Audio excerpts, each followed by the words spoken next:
சிறப்பு என்னன்னு பார்த்தீங்கன்னா, எந்த சிவன் கோயிலும் இல்லாத அளவு சுக்ரீவன் சிவனை பிரதிஷ்டை செஞ்சதற்கு சான்றா இந்த கோயில் இருக்கிற மாதிரி இந்த சிவன் கோயிலில் சிவனை நேரடியாகவோ சாமியை நேர் எதிராகவோ போய் கும்பிட முடியாது.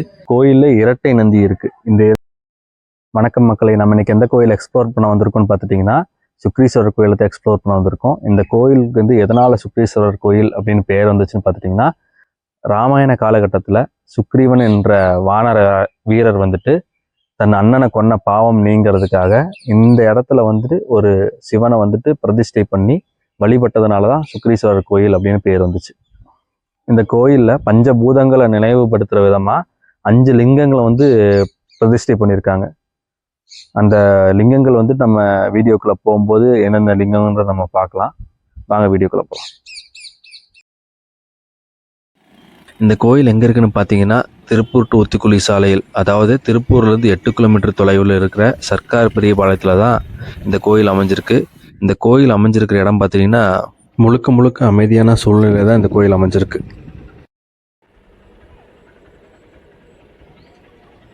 இப்போ நம்ம வந்திருக்க கோயில் தான் பார்த்தீங்கன்னா சுக்ரீஸ்வரர் கோயில். இது கோயிலோட முகப்பு வாயில். இந்த கோயில் எல்லா இடத்துலையும் பார்த்தீங்கன்னா இந்த மாதிரி ஒரு போர்டு வச்சுருப்பாங்க. எதுக்குன்னு பார்த்தீங்கன்னா, இந்த சுற்று வட்டார பகுதியில் யாரும் தோண்டக்கூடாது அப்படின்றதுக்காக. ஏன்னா இந்த இடம் ஃபுல்லாகவே தொல்லியல் துறை கட்டுப்பாட்டு கீழே இருக்குது. அதனால தான் இந்த இடத்துல இந்த மாதிரி சைன் போர்டெலாம் வச்சுருக்காங்க.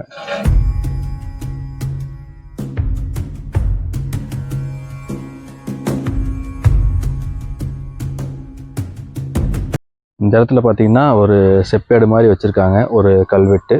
இந்த இதில் என்ன பொறிக்கப்பட்டிருக்குன்னு பார்த்தீங்கன்னா, சுக்ரீஸ்வரர் கோயில் மற்றும் குளம் சர்க்கார் பெரியபாளையம் இக்கோயில் காணப்படும் பெரும்பாலான கல்வெட்டுகளில் இவ்வூர் சுவரலூர் மற்றும் சுந்தரபாண்டிய நல்லூர் என்று குறிப்பிடப்பட்டுள்ளது அப்படின்னு சொல்லி போட்டிருக்காங்க.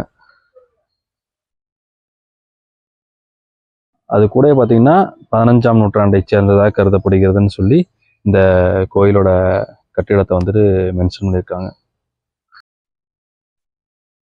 இதுதான் கோயிலோட முகப்பு.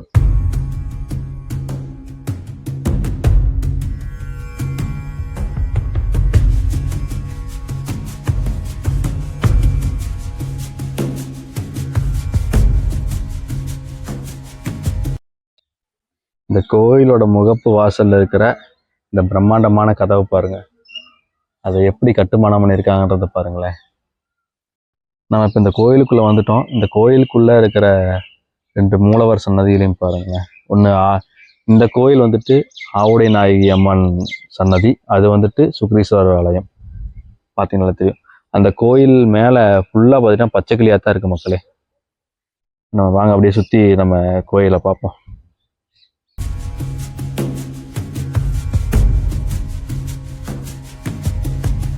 இந்த கோயில் 2000 ஆண்டுகளுக்கு முந்தையதென தொழில்துறை சொன்னாலும் 17.28 லட்சம் ஆண்டுகள் கொண்ட கிரதாயுகத்தில் காவல் தெய்வமாகவும் 12.96 லட்சம் ஆண்டுகளை கொண்ட திரேதா யுகத்தில் சுக்ரீவனாலும் 8.64 லட்சம் ஆண்டுகளை கொண்ட துவாபர யுகத்தில் இந்திரனின் வாகனமான ஐராவதத்தாலும் வணங்கப்பட்டது எனவும் 4.32 லட்சம் ஆண்டுகளை கொண்ட கலியுகத்தில் தேவர்களாலும் அரசர்களாலும் வணங்கப்பட்டு 4 யுகங்களை கண்ட கோவில் என்ற வரலாறும் அதற்கான சான்றுகள் இந்த கோயிலில் இருக்குதா வந்து சொல்லப்படுது.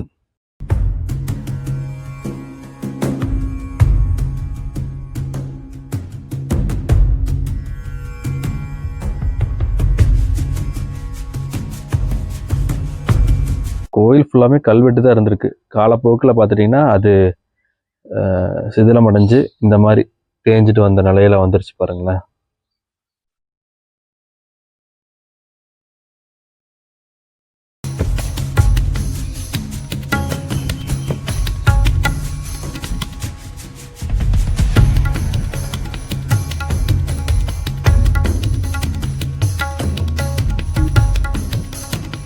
சுக்ரீவன் சிவனை பிரதிஷ்டை செஞ்சதற்கு சான்றா இந்த கோயில் அர்த்த மண்டப சுவரில் சுக்ரீவன் சிவலிங்கத்தை பிரதிஷ்டை செய்யும் புடைப்புச் சிற்பம் ஒன்று இருக்கு.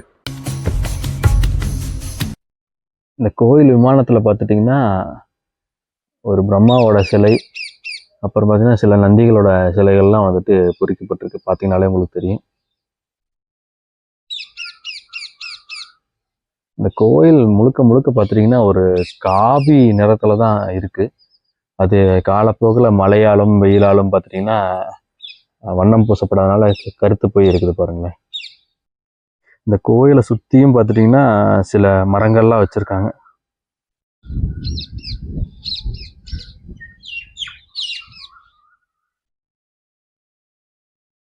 நம்ம இந்த வீடியோவில் முன்னாடியே சொல்லியிருந்தோம்ல மக்களே, பஞ்சபூதங்களை நினைவுபடுத்துகிற விதமாக பஞ்சலிங்கங்களை வந்து இங்கே பிரதிஷ்டை பண்ணியிருக்காங்கன்ட்டு. அதில் நம்ம பார்க்க போகிறது முதலாவது லிங்கம்.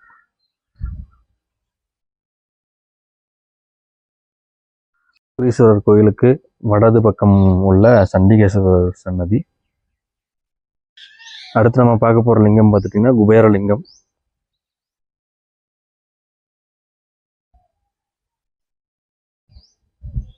பக்கமாக சிவன் கோயில் எல்லாமே கிழக்கு பார்த்து தான் இருக்கும். ஆனால் இந்த கோயிலில் மட்டும் தெற்கு வடக்கு பகுதிகளில் மட்டும்தான் நுழைவாயில் இருக்குது மக்களே. மற்ற கோயிலில் இருக்கிற மாதிரி இந்த சிவன் கோயிலில் சிவனை நேரடியாகவோ சாமியை நேர் எதிராகவோ போய் கும்பிட முடியாது. தெற்கு வாசல் வழியாக போய் மட்டுமே கும்பிட்டு திரும்பி வர முடியும். இந்த கோயிலில் மேலும் ஒரு சிறப்பு என்னென்னு பார்த்தீங்கன்னா, எந்த சிவன் கோயிலும் இல்லாத அளவுக்கு இருக்கக்கூடிய ஒன்றான பத்ரகாளி சிலை வந்துட்டு இந்த கோயிலில் வந்துட்டு கோயில் கருவறைக்கு எதிரேயே அமைக்கப்பட்டிருக்கு மக்களே. நீங்கள் பார்த்துட்டு இருக்கிறது அந்த பத்ரகாளி சிலை தான்.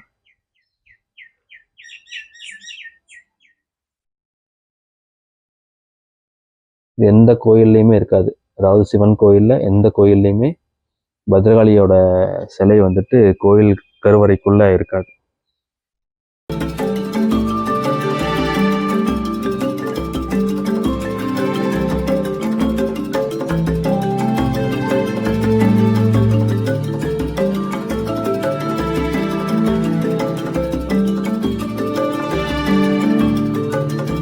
எந்த ஒரு சிவன் கோயிலையும் இல்லாத ஒரு ஸ்பெஷல் இந்த கோயில் என்னன்னு பார்த்தீங்கன்னா, இந்த கோயிலில் இரட்டை நந்தி இருக்கு. இந்த இரட்டை நந்திக்கு ஒரு மிகப்பெரிய வரலாறே வந்துட்டு சொல்லப்படுது. அந்த வரலாறு என்னன்னு பார்த்துட்டீங்கன்னா, இந்த கோவிலில் இருக்கிற நந்தி அருகிலுள்ள விவசாய நிலத்துக்கு போய் மேய்ஞ்சிக்கிட்டு இருந்திருக்கு. அப்போ ஆத்திரமடைந்த அந்த விவசாயி இடுப்புல இருந்த கத்தியை எடுத்து மாட்டோட காதையும் கொம்பையும் அறுத்திருக்காரு. மறுநாள் கோயிலுக்கு வந்து பார்த்தப்போ தான் தெரிஞ்சது கோவிலில் இருந்த கல் சிலையான நந்தியின் காலிலிருந்து ரத்தம் வந்திருக்குன்னு. அப்போ அதிர்ச்சி அடைஞ்ச அந்த விவசாயி தன்னோட தோட்டத்துக்கு வந்தது நந்தித்தானு தெரிஞ்சு தன் தவறை உணர்ந்து சிவன்கிட்ட மன்னிப்பு கேட்டிருக்காரு. இப்போ நீங்கள் பார்த்துருக்கிறது வந்துட்டு முழுக்க முழுக்க அந்த காதுகள் அறுபடாமல் கொம்புகள் அறுபடாமலும் இருக்கிற பொது நந்தி பார்த்தீங்கன்னா. இப்போ நீங்கள் பார்த்துட்டு இருக்கிறது வந்துட்டு காதுகள் அறுபட்ட நிலையில் கொம்புகள் அறுபட்ட நிலையில் இருக்கக்கூடிய பழைய நந்தி. இந்த நந்தி தான் வந்துட்டு பக்கத்து தோட்டத்தில் போய் மேய்ஞ்சிட்டு இருந்த நந்தி. சூரிய பகவான் வந்துட்டு மேற்கு நோக்கி இருக்காரு பாருங்களேன்.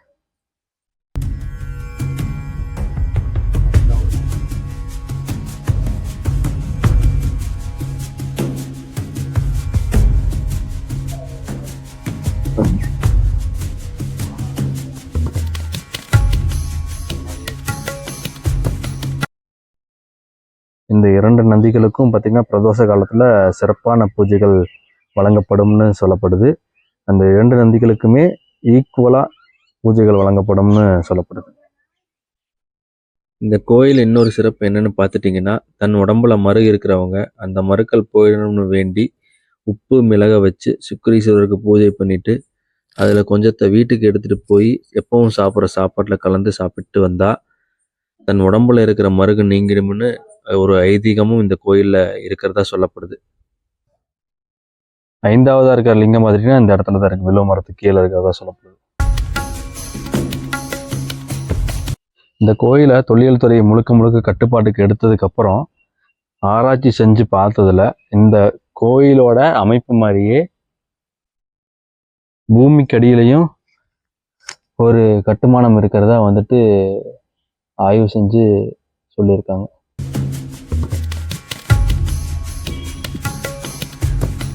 சரிங்க மக்களே, நம்ம இப்போ இந்த வீடியோவோட இறுதிக்கு வந்துட்டோம். மேலும் இது போன்ற புது வீடியோவை பார்க்கணும்னா நம்ம வத்திக்குச்சி சேனலை சப்ஸ்கிரைப் செஞ்சுக்கோங்க. அடுத்த சுவாரஸ்யமான வீடியோவில் சந்திப்போம். நன்றி, வணக்கம்.